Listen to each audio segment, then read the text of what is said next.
This game takes place before the 2016 game and shows how the Doomslayer became a legend. The game happens in a medieval world where you fight against demons as a warrior controlled by gods and kings, who use you as their weapon. The gameplay is very different from recent Doom games. In the newer games you had to move very fast and use many different abilities at once. But in Dark Ages you move slower and fights feel heavier. Instead of rushing through levels, you often need to stand in one spot and fight enemies that come to you. Your main new tool is the shield saw. This is both a shield and a weapon. You can block enemy attacks with it, and if an enemy attack starts to glow green, you can basically bounce it back at them. You can also throw the shield at enemies, which will stun stronger ones or completely cut weaker ones in half.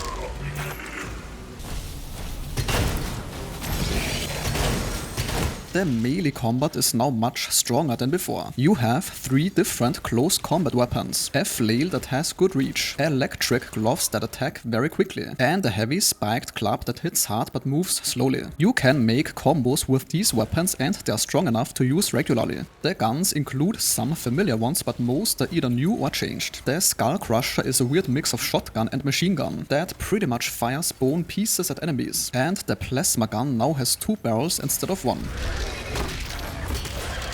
In the past games, when you hurt an enemy enough, you could do a special finishing move that would show a cool animation where you tear the demon apart. Now you can still do these kills, but the game doesn't stop to show the animation. You keep moving while doing it. This makes the game flow better, but the kills are not as dramatic to watch. The levels in this game are more open and let you explore in different directions rather than just going forward on one path. Each level should take about an hour to finish. That is, if you don't explore everything. And there are 22 levels in total in the game. You will fight through castles, battlefields, forests, hell areas, and even weird cosmic places inspired by H.P. Lovecraft. As it was expected from this game, the whole presentation, world and enemy design and the gunplay and all that stuff is pretty much top notch. The performance on my RTX 4090 was pretty good as well.